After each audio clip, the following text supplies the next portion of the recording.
Praise the lord. Welcome to showers of blessing. దేవుని కృపలో భద్రపరచబడి నూతన దినంలో ప్రవేశించాం. ఈనాటి దేవుని వాగ్దానం: విరిగిన హృదయము గలవారికి యెహోవా ఆసన్నుడు, నలిగిన మనస్సు గలవారిని ఆయన రక్షించును. The Lord is close to the broken hearted and saves those who are crushed in spirit. 34వ దావీదు కీర్తన 18వ వచనం. Praise God. ఈ నూతన దినములో దేవుడు మీ కొరకు సిద్ధపరిచిన ప్రతి దీవెన ఆకాశపు వాకిళ్లు విప్పి మీ మీద కృమ్మరించునుగాక. మరి ఒక నూతన దినాన్ని ఆరంభిస్తున్న నేపథ్యంలో ప్రేమ కలిగిన వాగ్దానము ద్వారా దేవుడు మనల్ని దర్శిస్తూ ఉన్నాడు. మన జీవన ప్రయాణంలో ఈ లోక సంబంధమైన ఏదైనా వస్తువు విరిగిపోతే దాన్ని మనం ప్రక్కన పారేస్తాం. కానీ దేవుని రాజ్యంలో ఒక వింత ఉంది. విరిగిపోయిన వాటిని దేవుడు ఎక్కువగా ప్రేమిస్తాడు. మనుషులు నిన్ను గాయపరచరేమో, నీ నమ్మకం వమ్మైపోయిందేమో, నీ హృదయం ముక్కలైపోయిందని కృంగిపోతున్నావేమో. దేవుని వాక్యం సెలవిస్తుంది, విరిగిన హృదయము కలవారికి యెహోవా ఆసన్నుడు. ఈ శ్రమల దినాలలో నీ గాయాలను దేవునికి అప్పగించే సమయం. ఈ ఉదయకాల ధ్యానం నీ హృదయ వేదనను తుడిచివేసి గొప్ప దేవుని ఆదరణతో నిన్ను నింపబోతుంది. ఈ వచనములోని ఆత్మీయ మర్మాలను లోతుగా పరిశీలిస్తే ఇది కేవలం బాధను మాత్రమే కాదు, పాపము పట్ల పశ్చాత్తాపంతో విరిగిపోయిన స్థితిని కూడా సూచిస్తుంది. తన స్వనీతిని వదిలేసి దేవుని కనికరం కోసం వేచి చూసే హృదయం విరిగి నలిగిన హృదయం. ఆసన్నుడు అంటే నువ్వు సంతోషంగా ఉన్నప్పుడు కంటే నువ్వు దుఃఖంతో ఉన్నప్పుడే దేవుడు నీకు అత్యంత సమీపంగా ఉంటాడు. నీ కన్నీళ్లను ఆయన తన బుడ్డిలో దాచుకునే దేవుడు. నలిగిన మనస్సు అనగా జీవితంలో అణచివేయబడినప్పుడు, నిరాశ ఎదురైనప్పుడు దేవుడు తన రక్షణ హస్తాన్ని నీ కొరకు చాపుతాడు. ఈ మాటలు వింటున్న ప్రియ దేవుని జనాంగమా, ఈ ఉదయకాలం నీవందరి ముందు నవ్వుతూనే ఉండుండొచ్చు, కానీ లోపల నువ్వు ఏడుస్తున్నావేమో.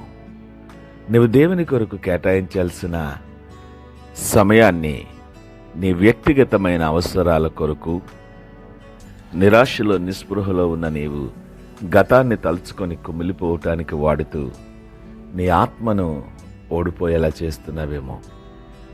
పశ్చాత్తాపం అంటే నీ తప్పులను మాత్రమే కాదు, నీ బాధను కూడా దేవుని పాదాల దగ్గర పెట్టడం. దేవుని కంటే మనుషుల ఓదార్పు కోసం నువ్వు వెతుకుతున్నావేమో. మనుషులిచ్చే ఓదార్పు అది కేవలం తాత్కాలికమే. దేవుడిచ్చే స్వస్థత శాశ్వతమైనది. ఈ శ్రమల దినాలలో ఒక్కసారి ఆగి ఆలోచన చెయ్యి. యేసయ్య నీ కొరకు సిలువ మీద విరిగి నలిగిపోయాడు. ఆయన నీ బాధను ఆయన అర్థం చేసుకోలేరంటవా? ఒక విత్తనం విరిగితేనే మొలక వస్తుంది. నీవు విరిగిపోయావంటే దేవుడు నీలో ఒక అద్భుతాన్ని ప్రారంభించబోతున్నాడని అర్థం. ఈ 40 రోజులు నీ పాత చేదు అనుభవాలను విడిచిపెట్టి దేవుని దగ్గరకు, ఆయన సన్నిధికి నువ్వు రావాలి. నువ్వెప్పుడైతే విరిగిన హృదయంతో ఆయనను వెతుకుతావో అప్పుడే ఆయన నిన్ను నూతనపరుస్తాడు. విరిగిన హృదయమే దేవుడు కోరుకునే బలి, ఆయనకిష్టమైన బలి అది. ఈ దినమే నీ గాయాలను ఆయనకు చూపిస్తే ఆయన తన స్వరక్తముతో నిన్ను స్వస్థపరుస్తాడు.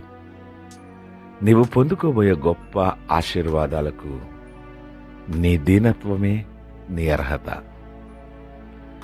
నీవు విరిగిన హృదయముతో దేవుని దగ్గరికి వస్తే లోకం ఇవ్వలేనటువంటి నెమ్మది నీకు లభిస్తుంది. అద్భుతమైన ఆదరణ అది.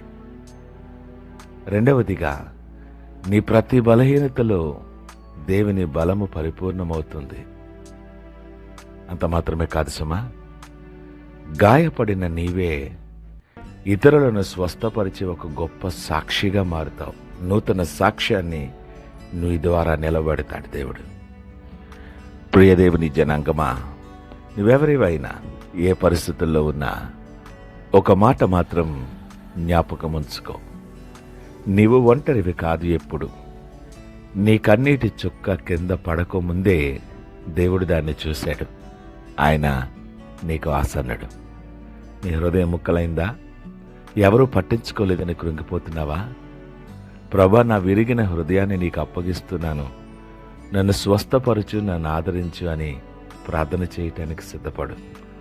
ఆయన దగ్గరికి వచ్చిన వారిని ఎంత మాత్రం త్రోసివేయని దేవుడు, ప్రేమ కలిగిన వాడు, నిన్ను చూస్తున్నటువంటి దేవుడు.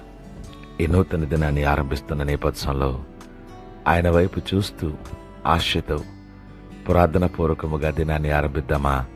ప్రార్థించుకుందాం. పరిశుద్ధుడు, ప్రేమ నమ్మకమైన మా యేసయ్య స్తోత్రాలు. ఈ ఉదయకాల సమయం నాతో మాతో మీరు మాట్లాడి మాకు ఓదార్పునిచ్చినందుకు మీకు వందనాలు, స్తోత్రాలు. మా గాయపడిన హృదయాలను నీ ప్రేమామృతముతో స్వస్థపరచండి ప్రభా. మేము ఒంటరి వారమని భావించకుండా నీవు మాకు ఆసన్నుడవై ఉన్నావని నమ్ములాగున మమ్మను నూతనపరచండి. ఈ శ్రమల దినాల్లో మా వేదనలను ఆనందంగా మార్చి మీరు సిద్ధపరిచిన ప్రతి గొప్ప దీవెన మా మీద కుమ్మరించమని, మీకు మహిమకరముగా అనేక మందికి దీవెనకరముగా నిలవబెట్టమని, సకల మహిమ ఘనత ప్రభావాలు మీకే ఆరోపిస్తూ యేసు పరిశుద్ధ నామమున ప్రార్థించుచున్నాము తండ్రి. ఆమేన్. God bless you.